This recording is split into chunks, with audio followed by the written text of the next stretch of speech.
Welcome दोस्तों, सत श्री अकाल, नमस्ते एंड सलाम वालेकुम टू यू। उम्मीद करना ਤੁਹਾਡੀ सेहत बहुत अच्छी है, विचार बहुत खिले हुए ने और अपनी जिंदगी दे विच जो साडे गुरु का हुक्म है उस हुक्म के अधीन जो बनता संघर्ष है आप सारे कर रहे हैं और ये संघर्ष भी बहुत ही औसम तरीके ना इंजॉय करते हुए कर रहे हैं। सो दोस्तों, मैं नरेश कोहली थोड़ा लाइफ कोच, मोटिवेशनल ट्रेनर आज एक बार फिर तो थोड़ी सेवा च हाजिर हाँ और बड़ा ही अच्छा टॉपिक जो साडा चल रहा है वो पार्ट 3 लैके psychology of fear and complex. So दोस्तों, बड़े अच्छे लास्ट 2 सैशंस गए ने और आज का तीसरा सैशन भी अपने आप एक बहुत अच्छा रोल अदा करेगा, ये तुहाडे नाल वादा करना और इसे वादे नूं इस सैशन के दौरान पूरा करके तुहाडे अगे पेश करांगा। सो दोस्तों, गल चल रही सी कि असीं जदों जन्म लैंदे आ उस तो बाद कितना साडा सफर तय हुंदा, असीं अपने सुपर कॉन्शियस माइंड तो बाहर निकल के किस तरीके नाल अपनी psychological sense they which fear नूं, कॉम्प्लैक्स नूं, गिल्ट नूं कितना अपने आप च पैदा करते हैं और किहड़े फैक्टर्स 4 साडे अंदर मदद करते हैं, साडी मदद हुंदी है कि असीं ये चीज़ां नूं अपने अंदर डिवेलप कर लईए। पर वो 4 फैक्टर्स जिहड़े है वो भी कोई जानबूझ के अंडर कंपल्शन ये चीज़ां साडे अंदर डिवेलप नहीं करते, बट ये हो जांदियां। 4 factors: parenting, education, social factors and religion. इन्हां दे विचों इन्हां 4 फैक्टर्स दा साडे अंबीशनस नूं लैके, अंबीशनस नूं पूरा करने लई कंपीटीशन नूं जदों असीं सीखदे हां 4 फैक्टर्स तो उस ट्रेनिंग दा साइड इफेक्ट है जो कि साडे अंदर फियर और कॉम्प्लैक्स डिवेलप होंदा और वो साइड इफेक्ट साडे प्राइम अंबीशनस नूं लैके साडे प्राइम एटीट्यूड दे विच चेंजेस लेके आ जांदा। सो दोस्तों, साइकोलॉजिकल सेंस साडा इनर वर्ल्ड रिप्रेजेंट करती है और साडा जो इनर वर्ल्ड है उहदी ही रिफ्लैक्शन बाहर साडा आउटर वर्ल्ड साडे अगे जनरेट हो रहा है। ये जनरेशन साडी प्रेजेंट दे विच हो रही है और प्रेजेंट तो पास्ट बन रहा है और प्रेजेंट तो ही फ्यूचर जनरेट हो रहा है। मतलब प्रेजेंट तो मैमरीज बन रही हैं और प्रेजेंट ही फ्यूचर नूं कंसीव कर रहा है और उहदी प्रेजेंट ची डिलीवरी साडे अगे हो रही है। सो दोस्तों, खुदा ने, साडे गुरु महाराज ने, साडे ईश्वर ने, साडे अल्लाह ने सानू भेजिया तां स्वर्ग च। सो असी जिंदे जी अगर खुश आ तो इस स्वर्ग नूं भोग रहे हैं, वरना नहीं खुश तो याद रखना ये जो भी नरक है साडे हाथों बनया हुआ है। हुण गल बनती है कि साइकोलॉजी ऑफ फियर, मतलब साडे साइकोलॉजी दे विच फियर आ गया, कॉम्प्लैक्स आ गया, कॉम्प्लैक्स दे नाल गिल्ट भी आ गई और असीं ये 3 चीज़ों के नाल बहुत कन्फ्यूजन भी सीख ली। हर वेले जद्दोजहद अपने इनर मन दी, इनर वर्ल्ड दी, अपने आउटर कंडीशंस नूं लैके साडे अंदर चलती रहती है और यही जद्दोजहद दे विच पता नहीं लगता कि साडे वैलेट तो साडी जिंदगी दे पल किदां खर्च हो जाते हैं और प्रेजेंट दे विच सब दे हो रहे हैं ਆਪਾਂ ਜਿਸ ਏਜ ਫੈਕਟਰ 'ਚ ਵੀ ਹੈਗੇ ਆ, ਤੁਸੀਂ ਤਵੱਜੋ ਲਗਾ ਕੇ ਦੇਖ ਲਓ ਕਿ ਕਿਸ ਤਰ੍ਹਾਂ ਇਹ ਜ਼ਿੰਦਗੀ ਬੀਤੀ। ਸੋ ਦੋਸਤੋ, ਬੜਾ ਹੀ ਮਜ਼ੇਦਾਰ ਇਹ ਜ਼ਿੰਦਗੀ ਦਾ ਪ੍ਰੋਸੈਸ ਹੈ, ਪਰ ਹਮੇਸ਼ਾ ਯਾਦ ਰੱਖੋ ਕਿ ਇੱਥੇ ਦੋ ਵਰਲਡ ਐਗਜ਼ਿਸਟ ਕਰਦੇ ਨੇ ਇਸ ਯੂਨੀਵਰਸ ਦੇ ਵਿੱਚ। ਮੈਂ ਦੁਬਾਰਾ ਤੋਂ ਰਿਪੀਟ ਕਰਨਾ, ਤੁਸੀਂ ਹੈਰਾਨ ਹੋਵੋਗੇ। Pay your fullest of attention, your consciousness to my words ਕਿ ਇਸ ਯੂਨੀਵਰਸ ਦੇ ਵਿੱਚ ਦੋ ਵਰਲਡ ਐਗਜ਼ਿਸਟ ਕਰਦੇ ਨੇ। ਅਸੀਂ ਇਸ ਦੁਨੀਆ 'ਚ ਹੈਗੇ ਆ, ਪਰ ਇੱਥੇ ਦੋ ਦੁਨੀਆ। ਦੁਨੀਆ ਦਾ ਮਕਸਦ ਦੁਨੀਆ ਦੇ ਨਾਮ ਤੋਂ ਹੀ ਕਲੀਅਰ ਹੋ ਜਾਂਦਾ ਕਿ ਦੋ ਨੀਆਂ। ਇੱਕ ਦੁਨੀਆ ਜੋ ਸਾਨੂੰ ਬਾਹਰ ਦਿਖ ਰਹੀ ਹੈ, ਮੈਂ ਤੁਹਾਨੂੰ ਦੇਖ ਰਿਹਾ, ਤੁਸੀਂ ਮੈਨੂੰ ਦੇਖ ਰਹੇ ਹੋ, ਔਰ ਦੂਜੀ ਸਾਡੇ ਅੰਦਰ, ਸਾਡੇ ਸਾਈਕੋਲੋਜੀਕਲ ਲੈਵਲ ਤੇ। ਔਰ ਇਸ ਦੁਨੀਆ ਨੂੰ ਅਸੀਂ ਦੇਖ ਸਕਦੇ ਹਾਂ ਆਪਣੇ ਦਸਮ ਦਵਾਰ ਦੇ ਥਰੂ, ਪਿਨੀਅਲ ਗਲੈਂਡ, ਥਰਡ ਆਈ, ਸਿਕਸਥ ਸੈਂਸ, ਜਿੱਦਾਂ ਮਰਜ਼ੀ ਨੂੰ ਪੁਕਾਰ ਲਈਏ। ਹੁਣ ਤੁਸੀਂ ਕਹੋਗੇ ਕਿ ਬਾਹਰ ਦੀ ਦੁਨੀਆ ਤਾਂ ਸਾਨੂੰ ਦਿਖਦੀ ਪਈ ਹੈ, ਅੰਦਰ ਦੀ ਦੁਨੀਆ ਸਾਨੂੰ ਕਿੱਦਾਂ ਦਿਖੇਗੀ? ਦੋਸਤੋ, ਧਿਆਨ ਨਾਲ ਸੋਚ ਕੇ ਦੇਖਣਾ ਕਿ ਅੰਦਰ ਦੀ ਦੁਨੀਆ ਵੀ ਅਸੀਂ ਦੇਖ ਰਹੇ ਹਾਂ। ਜਿਵੇਂ ਕੋਈ ਵੀ ਕੰਮ ਦੀ ਪਲੈਨਿੰਗ ਕਰਨੀ ਹੈ, ਕਿਤੇ ਵੀ ਜਾਣਾ ਹੈ, ਚਾਹੇ ਸਾਡਾ ਫਸਟ ਐਕਸਪੀਰੀਅੰਸ ਹੈ, ਚਾਹੇ ਸਾਡਾ ਰਿਪੀਟਡ ਐਕਸਪੀਰੀਅੰਸ ਹੈ, ਅਸੀਂ ਸਾਡੇ ਅੰਦਰ ਇੱਕ ਪਲੈਨਿੰਗ ਚੱਲਦੀ ਹੈ ਕਿ ਇੰਨੇ ਵਜੇ ਨਿਕਲਾਂਗੇ। ਜੇ ਤਾਂ ਉੱਥੇ ਗਏ ਹੋਏ ਹਾਂ, ਉਹ ਸਾਡੇ ਅੰਦਰ ਇੱਕ ਵਿਜ਼ੂਅਲਾਈਜੇਸ਼ਨ ਪ੍ਰੋਸੈਸ ਹੋ ਜਾਂਦਾ ਕਿ ਉੱਥੇ ਤੱਕ ਪਹੁੰਚਾਂਗੇ। ਉਹ ਸਾਰਾ ਸੀਨਰੀ ਸਾਡੇ ਅੰਦਰ ਚੱਲਦੀ ਹੈ ਉਹ ਪਲੈਨਿੰਗ ਨੂੰ ਲੈ ਕੇ। ਪਰ ਸਾਡੀਆਂ ਐਕਸਪੈਕਟੇਸ਼ਨਸ ਕਿਸੇ ਵੀ ਟਾਈਪ ਨਹੀਂ ਹੈ ਕਿ ਅਸੀਂ ਇੱਥੇ ਪਹੁੰਚਾਂਗੇ, ਇੱਥੇ ਪਹੁੰਚਾਂਗੇ, then we will buy this, then we will do this, then I'll get something I want to purchase, or I'll be at this position, or I want to marry. So number of aspects. I want to have a child. So number of aspects. Personal life ਨੂੰ ਲੈ ਕੇ, ਜਿਹਨੂੰ ਆਪਾਂ domestic life ਕਹਿ ਦਿੰਦੇ ਆ, commercial life ਜਿਹਦੇ ਚ ਆਪਾਂ ਐਜ਼ ਅ ਸਰਵਿਸ ਕਲਾਸ ਅਗਰ ਹੈਗੇ ਆ ਜਾਂ ਬਿਜ਼ਨਸ ਕਰ ਰਹੇ ਆ, ਸੈਲਫ ਇੰਪਲੋਇਡ ਹੈਗੇ ਆ। ਸੋ ਲਾਈਕ ਦਿਸ ਦੋਸਤੋ, ਜੋ ਸਾਡੀਆਂ ਐਂਬੀਸ਼ਨਸ, ਜੋ ਸਾਡੀਆਂ ਪਲੈਨਿੰਗਸ, ਜੋ ਸਾਡੇ ਹੀ ਅੰਦਰ ਚੱਲ ਰਹੀਆਂ, ਉਹ ਸਾਡਾ ਇਨਰ ਵਰਲਡ ਸਾਡੇ ਅੰਦਰ ਐਗਜ਼ਿਸਟ ਕਰ ਰਿਹਾ, ਸਾਡੇ ਸਾਈਕੋਲੋਜੀਕਲ ਲੈਵਲ ਦੇ ਵਿੱਚ। ਇਹਨੂੰ ਸਾਈਕੋਲੋਜੀਕਲ ਵਰਲਡ ਕਹਿ ਦਿੰਦੇ ਆ, ਇਹਨੂੰ ਇਨਰ ਵਰਲਡ ਵੀ ਕਹਿ ਦਿੰਦੇ ਆ, ਇਹਨੂੰ ਸੂਖਸ਼ਮ ਸਰੀਰ ਵੀ ਕਹਿ ਦਿੰਦੇ ਆ, ਇਹਨੂੰ ਸੂਖਸ਼ਮ ਦੁਨੀਆ ਵੀ ਕਹਿ ਦਿੰਦੇ ਆ। ਮਤਲਬ ਜੋ ਅਸੀਂ ਅੰਦਰ ਸੋਚਦੇ ਹਾਂ, ਸਾਡੇ ਅੰਦਰ ਦੀ ਪਲੈਨਿੰਗ ਹੈ, ਸਾਡੀ ਇੱਕ ਵਿਜ਼ੂਅਲਾਈਜੇਸ਼ਨ ਹੈ। ਉਸ ਇਮੇਜਿਨੇਸ਼ਨ ਨੂੰ ਲੈ ਕੇ ਜੋ ਹੋ ਚੁੱਕਾ ਹੈ ਉਹਦੇ ਐਕਸਪੀਰੀਅੰਸ ਨਾਲ, ਜਾਂ ਜੋ ਫਸਟ ਟਾਈਮ ਐਕਸਪੀਰੀਅੰਸ ਕਰਨਾ ਹੈ ਉਹਦੀ ਇਮੇਜਿਨੇਸ਼ਨ ਦੇ ਨਾਲ, ਇਹ ਸਾਡਾ ਇਨਰ ਵਰਲਡ ਦੀ ਰਿਪਰੈਜ਼ੈਂਟੇਸ਼ਨ ਹੈ। ਔਰ ਬੜੇ ਧਿਆਨ ਨਾਲ ਸੁਣਨਾ ਕਿ ਜੋ ਅਸੀਂ ਅੰਦਰ ਸੋਚਦੇ ਹਾਂ, ਤਕਰੀਬਨ 99.99% ਉਹੀ ਸਾਡੇ ਬਾਹਰ ਪੇਸ਼ ਹੁੰਦਾ ਹੈ। ਤੁਸੀਂ ਇੱਕਦਮ ਇਹ ਵਰਡਸ ਨੂੰ ਐਗਰੀ ਨਹੀਂ ਕਰੋਗੇ ਕਿ ਕਈ ਵਾਰੀ ਸੋਚਿਆ ਤਾਂ ਕੁਝ ਹੋਰ ਹੁੰਦਾ, ਨਿਕਲਦਾ ਕੁਝ ਹੋਰ ਹੈ। ਪਰ ਤਵੱਜੋ ਦੇਣਾ, ਜਿੰਨਾ ਵੀ ਤੁਸੀਂ ਡੀਪਰ ਸੈਂਸ ਦੇ ਵਿੱਚ ਆਪਣੇ ਇਨਰ ਸਾਈਕੋਲੋਜੀਕਲ ਵਰਲਡ ਦੇ ਵਿੱਚ ਜੋ ਵੀ ਪਲੈਨਿੰਗ ਕੀਤੀ ਹੋਏਗੀ, ਪੂਰੇ ਐਕੂਰੇਟਲੀ ਅਗਰ ਉਹਨੂੰ ਫੋਲੋ ਕੀਤਾ ਹੋਏਗਾ ਤੇ ਉਨੇ ਹੀ ਐਕੂਰੇਟ ਰਿਜ਼ਲਟ ਸਾਡੇ ਬਾਹਰ ਪੇਸ਼ ਹੁੰਦੇ ਨੇ। ਸੋ ਇੱਕ ਤਰ੍ਹਾਂ ਦਾ ਆਪਾਂ ਜਿੱਦਾਂ ਐਗਜ਼ਾਮੀਨੇਸ਼ਨ ਹਾਲ ਦੇ ਵਿੱਚ ਅਪੀਅਰ ਹੁੰਦੇ ਆ, ਸੋ ਜਿੰਨੀ ਤਿਆਰੀ ਕੀਤੀ ਹੈ ਉਹਦਾ ਦੇ ਨੰਬਰ ਆ ਜਾਂਦੇ।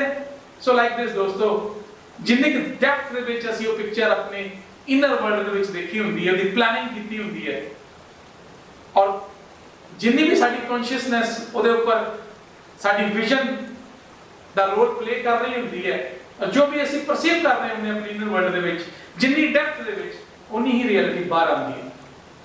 ਚਾਹੇ ਉਹ ਪੈਰੈਂਟਲ ਫੈਕਟਰਸ 'ਚ ਹੋਵੇ, ਚਾਹੇ ਉਹ ਐਜੂਕੇਸ਼ਨਲ ਫੈਕਟਰਸ 'ਚ ਹੋਵੇ, ਚਾਹੇ सोशल फैक्टर्स ਨੂੰ ਲੈ ਲਓ ਤੇ ਚਾਹੇ ਰਿਲੀਜਨ ਨੂੰ, हर चीज जो ਅਸੀਂ ਅੰਦਰੋਂ ਸੋਚਦੇ ਹਾਂ ਉਹਦੀ ਹੀ ਰਿਫਲੈਕਸ਼ਨ ਸਾਡੇ ਬਾਹਰ ਹੈ।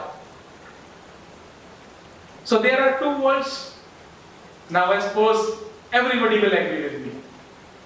I hope this session is going on a very awesome platform, and I will continue the same till this session is.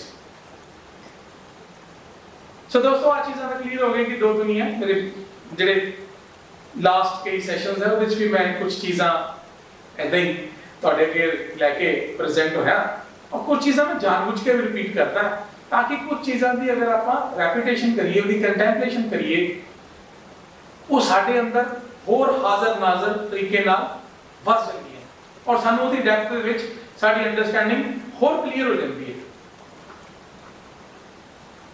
So my dear friends, there are two words.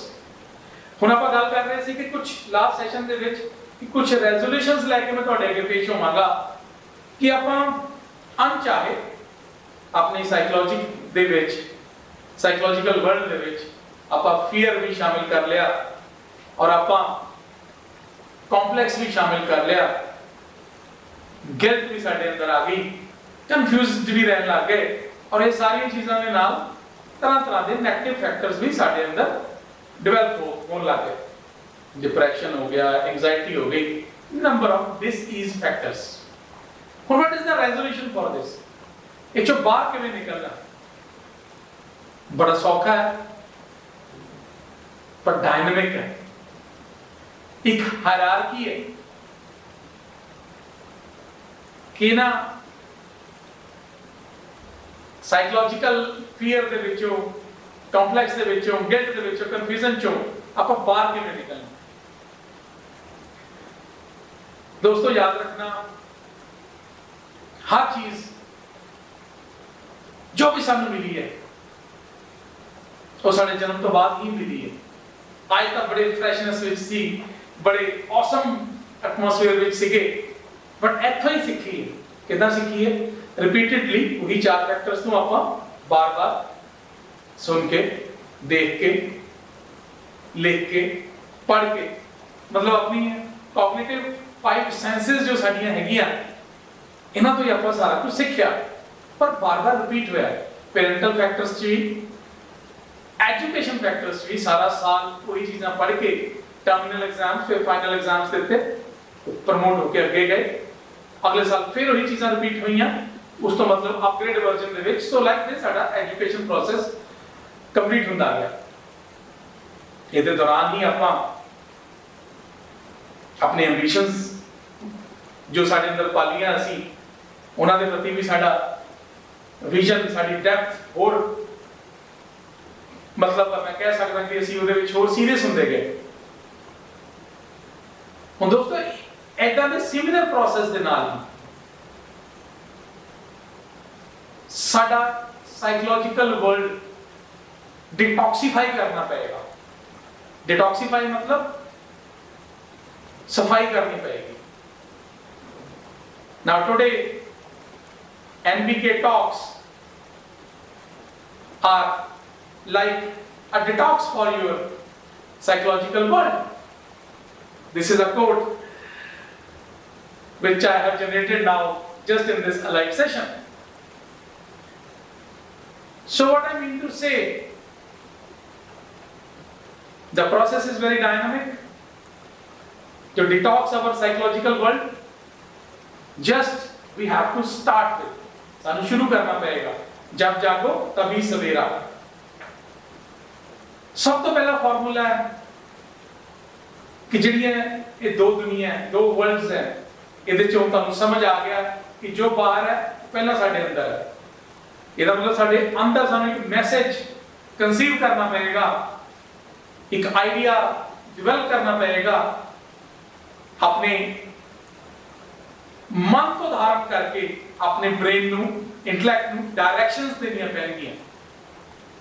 मतलब वो आइडिया कि I have to detoxify my psychological world and get out of this fear, complex, guilt, confusion and like this any of the negative aspects or activities or any negative habits which I own within me, and the results in my outer world are accordingly I am facing it.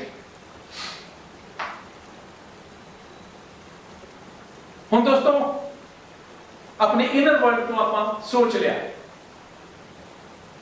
एक idea ग्रहण कर लिया, मतलब conceive कर लिया, उन्होंने अपने mind तो फर्स्ट ऑफ ऑल मान लिया, मतलब ਉਹਦੀ कंसीविंग सेंस अपने माइंड तो हुई, और जो ये साडा एक मतलब साडा ब्रेन ਦੀ ਫਾਰਮੂਲੇਸ਼ਨ है साडे हेड ਦੇ ਵਿੱਚ, इस वूम ਦੇ ਵਿੱਚ ਉਹਨੂੰ ਕੰਟੈਂਪਲੇਟ ਕਰਨਾ ਪਏਗਾ। ਤੁਸੀਂ ਦੇਖੋ ਆਪਣਾ ਹੈਡ ਦੀ ਸ਼ੇਪ ਵੀ, this is just like a womb. ਹੁਣ ਇਹਦੇ ਵਿੱਚ ਉਹਦੀ ਕੰਟੈਂਪਲੇਸ਼ਨ ਮਤਲਬ ਉਹਦਾ ਬੀਜ ਧਾਰਨ ਹੋ ਗਿਆ, ਉਹਦੀ ਐਵੋਲੂਸ਼ਨ ਹੋਏਗੀ ਸਾਡੇ ਅੰਦਰ। Yes I have to do it, I have to detoxify, and after some time the delivery will be there before everybody who is on this path।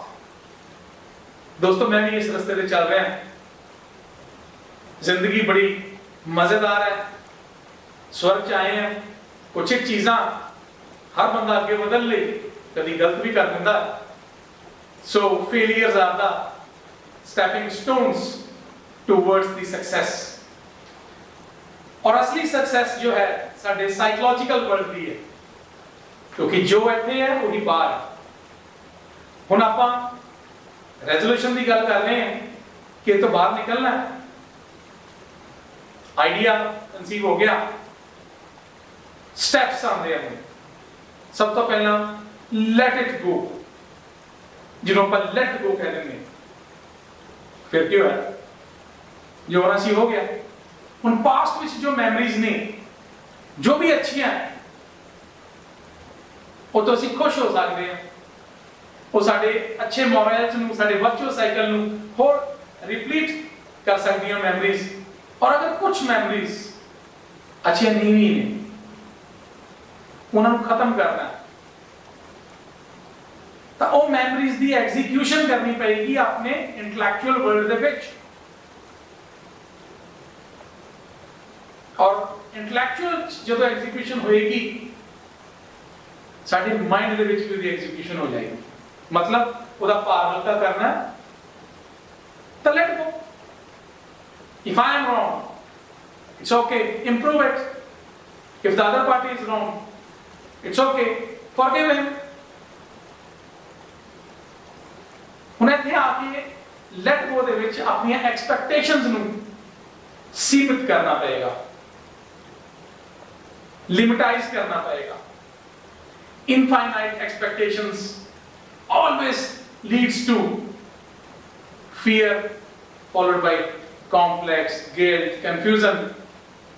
Whatever negative can happen in our psychological and outer world, this is the result of the same।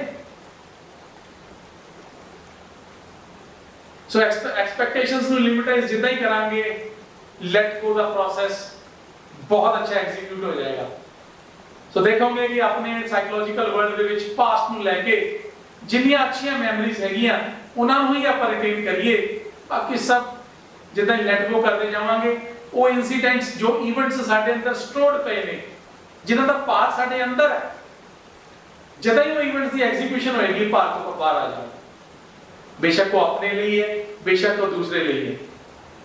अपने आप को हल्का कर लिया, दूसरे ने नहीं भी किया, इट्स हिज और हर ऑप्शन। एटलीस्ट अपने अंदर भार हल्का करके ਅਸੀਂ अपनी वैलनेस ਲਈ आप जिम्मेवार हो गए।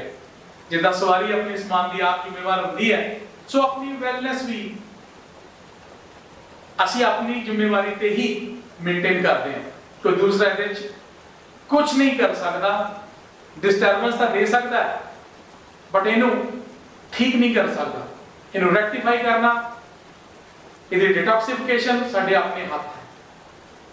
सो let it go, it's okay. So ਇਹਦੇ ਨਾਲ ਇੱਕ ਪ੍ਰੈਜ਼ੈਂਸ ਆਫ ਮਾਈਂਡ, ਇੱਕ ਮਾਈਂਡਫੁਲਨੈਸ ਡਿਵੈਲਪ ਹੋਏਗੀ। ਹੁਣ ਮਾਈਂਡਫੁਲਨੈਸ ਮਤਲਬ मैं अपने कई सेशंस दोहराता रहना, आज फिर दोहरा देना। माइंड मतलब मन, फुलनेस मतलब मन भरपूर आनंद विच। मन ता मस्त होके ही खुश होंदा, मन नूं मस्ती चाहिदी है। और साडा ब्रेन ही है जिहड़ा हमेशा minus plus positive negative profit loss give take ਇਹਦੇ ਵਿੱਚ ਬਿਜ਼ੀ ਰਹਿੰਦਾ ਹੈ। brain is never a good master but a wonderful servant। मैं रिपीट कर रहा हूं अपनी कुछ कोट्स ਨੂੰ ਆਪਣੇ ਪਿਛਲੇ ਸੈਸ਼ਨਸ ਨੂੰ ਮੱਦੇਨਜ਼ਰ ਰੱਖਦੇ ਹੋਏ, ਤਾਂ ਕਿ ਤੁਸੀਂ ਇਹਨਾਂ ਚੀਜ਼ਾਂ ਨੂੰ ਵੀ ਬਾਰ-ਬਾਰ ਸੁਣ ਕੇ ਆਪਣੇ ਅੰਦਰ ਧਾਰਨ ਕਰ ਲਓ। ਸੋ ਮਨ ਨੂੰ ਮਾਸਟਰ ਬਣਾ ਕੇ ਚੱਲਣਾ ਹੈ, ਮਨ ਦੇ ਥੱਲੇ ਬ੍ਰੇਨ ਰੱਖਣਾ ਹੈ, ना कि वाइस वर्सा ब्रेन ऊपर ते मन थल्ले। दोस्तों मन की यात्रा बड़ी लंबी है। ब्रेन एक एवरेज आप मान लीए जन्म तो लैके एक एवरेज लाइफ आप 80 साल की अगर मान लीए, ਉਹਦੇ ਚ ਵੀ ਆਪਣੀ जो उम्र हैगी है, just like I am 46 now, तो 46 साल की उम्र में मेरे ब्रेन का जो भी तजर्बा है, ते तुसी जो मेरे व्यूअर्स ਨੂੰ ਵਾਚ ਕਰ ਰਹੇ, ਕੋਈ 50 ਇਅਰਸ ਦਾ, ਕੋਈ 60 ਦਾ, ਕੋਈ 30 ਦਾ, 40 ਦਾ, ਲਾਈਕ ਦਿਸ। ਤੁਸੀਂ ਆਪਣਾ ਤਜਰਬਾ ਲਗਾਓ ਕਿ 40 ਸਾਲ ਦੀ ਉਮਰ ਤੁਹਾਡਾ ਜੋ ਬ੍ਰੇਨ ਦਾ ਤਜਰਬਾ ਹੈ। ਮੇਰਾ ਮੇਨ ਮਕਸਦ ਹੈ ਸਮਝਾਉਣ ਦਾ ਤੁਹਾਨੂੰ ਇਹ ਹੈ ਕਿ ਜੋ ਸਾਡਾ ਮਨ ਹੈ, ਸਾਡਾ ਮਾਈਂਡ ਹੈ, ਇਹ ਅਟਰਨਲ ਹੈ। ਅਟਰਨਲ ਮਤਲਬ ਇਹਦਾ ਨਾ ਕਦੀ ਜਨਮ ਹੋਇਆ, ਨਾ ਇਹਦੀ ਡੈਥ ਹੁੰਦੀ ਹੈ। ਇਸੇ ਮਾਈਂਡ ਨੂੰ ਆਪਾਂ ਐਜ਼ ਅ सोल भी रिप्रेजेंट करते हैं। और यदि यात्रा जिथे साडे शरीर की आप एवरेज 80 साल मानते हैं, मन की यात्रा तो 80 हज़ार करोड़ साल की।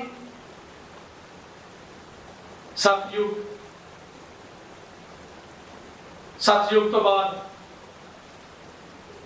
त्रेता द्वापर हुण कलयुग। सो इन्ने युगा युगा की जो यात्रा है साडे मन की वर्सेस साडे ब्रेन की, एक 80 साल की यात्रा एवरेजली गल करिए अगर आपां, तां कित्थे मैच खांदा दोस्तों। हुण 80 साल का तजर्बा ज़्यादा है या 80 हज़ार साल का, लाखां साल का तजर्बा वड्डा है, जिथे कि इन्ने युग निकल गए। I think you are enjoying this session with me और तुसी मेरे नाल एग्री कर रहे हो। सतयुग, त्रेता, द्वापर, कलयुग, STDK, इन्ने युगां चों निकलदा होया मन वर्सेस साडे इंटेलेक्ट की यात्रा। हुण दसो सियाणा कौन है? नैचुरली जिहदा तजर्बा ਲੱਖਾਂ ਹਜ਼ਾਰਾਂ ਸਾਲਾਂ ਦਾ ਸਾਡੇ ਮਾਈਂਡ ਦਾ। ਸੋ ਸਿੱਧ ਹੋ ਜਾਂਦਾ ਕਿ mind is a good master and brain is a good servant. So ਸਾਡੀ ਮਨ ਦੀ ਜੋ ਯਾਤਰਾ ਹੈ, ਇਹ ਜਰਨੀ ਦੇ ਵਿੱਚ ਸਾਡੇ ਮਨ ਦੇ ਕਈ ਸੰਸਕਾਰ ਪੱਕੇ ਚੱਲਦੇ ਆ ਰਹੇ, ਵਿੱਚੋਂ ਅੱਗੇ ਵੀ ਚੱਲਦੇ ਜਾਣੇ ਨੇ। ਇਹ ਬਾਡੀ ਦੇ ਵਿੱਚੋਂ ਜਦੋਂ એનર્ਜੀਜ਼ ਨੇ ਰੀਟ੍ਰਾਂਸਫਾਰਮ ਹੋ ਜਾਣਾ, ਅੱਗੇ ਇਹਦੀ ट्रांसफॉर्मेशन हो जानी है, ਇਹਦੀ रीफॉर्मेशन हो जानी है, इस बॉडी ਤੋਂ ਨਿਕਲ ਕੇ ਕਿਸੇ ਹੋਰ ਬॉडी ਦੇ ਵਿੱਚ। ਸੋ ਦੇਖੋ ਇਹਦੀ ਯਾਤਰਾ ਕਿੰਨੀ ਲੰਬੀ ਹੈ। ਸੋ ਦੋਸਤੋ ਲੈਟ ਇਟ ਗੋ, ਇਵੈਂਟਸ ਨੂੰ ਐਗਜ਼ੀਕਿਊਟ ਕੀਤਾ, ਆਪਣੇ ਆਪ ਨੂੰ ਹਲਕਾ ਕੀਤਾ। ਇਹਦੇ ਨਾਲ ਕਾਫੀ ਚੀਜ਼ਾਂ ਦੀ ਸ਼ੁਰੂਆਤ ਚੰਗੀ ਹੋ ਗਈ, और जिहदी शुरुआत चंगी हो जाती है तो कहते हैं कि वो काम बहुत ही वधिया तरीके नाल पूरा होंदा है। सो लाइक दिस दोस्तों, अपने साइकोलॉजिकल वर्ल्ड ਨੂੰ डिटॉक्सीफाई ਕਰਨ ਲਈ, क्लीन ਕਰਨ ਲਈ ਆਪਾਂ एग्री हो गए हैं। प्रोसेस शुरू करता है। As NBK talks, your psychological world gets detox एक अच्छा कोड बन गया जिहदे नाल कि मैनूं भी इंस्पायरेशन मिलती है और मेरा वर्चुअस साइकिल भी होर रिपलीट हुंदा है, अपग्रेड हुंदा है। तो इन्हां शब्दां दे नाल मैं उम्मीद करदा तुहानूं भी काफ़ी हिम्मत, हौसला, मोटिवेशन मिलती है, जो कि मेरी एक मॉरल ड्यूटी है। ਉਹਦੇ ਲਈ ਹੀ मैं सैशनस लैके ਤੁਹਾਡੇ ਅੱਗੇ प्रेजेंट ਹੁੰਦਾ ਰਹਿੰਦਾ। सो दोस्तों आज ਦਾ ਇਹ ਸੈਸ਼ਨ ਇੱਥੇ ਹੀ ਐਂਡ ਕਰਦੇ ਹਾਂ।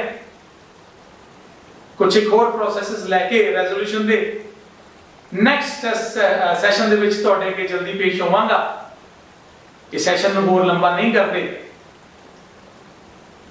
ਤੇ ਤੁਹਾਡੇ ਸਾਰਿਆਂ ਦੇ ਅੱਗੇ ਗੁਜ਼ਾਰਿਸ਼ ਹੈ, रिक्वेस्ट है कि जेड़ा भी सैशन नहीं समझ आता किसी भी पॉइंट तो तुसी नाल WhatsApp का बटन मेरे YouTube चैनल ते या मेरे Facebook चैनल ते नाल डिस्प्ले हो रहा, तुसी उत्थों मैनूं WhatsApp कर सकते हो तो मैं उहदा बहुत ही वधिया तरीके नाल तुहानूं जवाब देवांगा, रिप्लाई बैक करांगा और तुहाडा शुकराना करांगा कि तुसी कुछ चीज़ां नूं होर डेप्थ दे जाण लई मेरी मदद लई। और दोस्तों जिहड़े भी सैशनस तुहानूं अच्छे लगदे ने, तहे दिलों अच्छे लगदे ने, उन्हां नूं जरूर लाइक करो और मेरे चैनल नूं फॉलो करो। अच्छे फॉलोअर्स हैगे ने और सारे फॉलोअर्स नूं रिक्वेस्ट है कि मेरे YouTube चैनल ते मेरे चैनल नूं सबसक्राइब भी कर लो ताकि जो सबसक्राइबर्स दा एक नंबर भी बढ़े और ये सब्सक्राइबर्स की फैमिली भी बड़ी होवे। यही मेरे लिए बहुत बड़ी मोटिवेशन होंदी है और ये सारियां लाइफ दे एनर्जीज नूं लैके, इस एनर्जीज दे मोटिवेशन प्रोसेस नूं लैके मेरी खुद की मोटिवेशन होंदी है और मैं तुहाडे अगे इस सैशनस नूं लैके पेश हुंदा। सो दोस्तों pay my gratitude to you, best of luck, best wishes to you, all of you, a great round of applause for you. Thank you very much. Meet very soon to all of you with the same topic and the 4th episode, psychology of fear complex followed by guilt and confusion. And in next session the resolution will continue and you will enjoy how to detox your psychological world. Good luck दोस्तों, thank you, bye bye.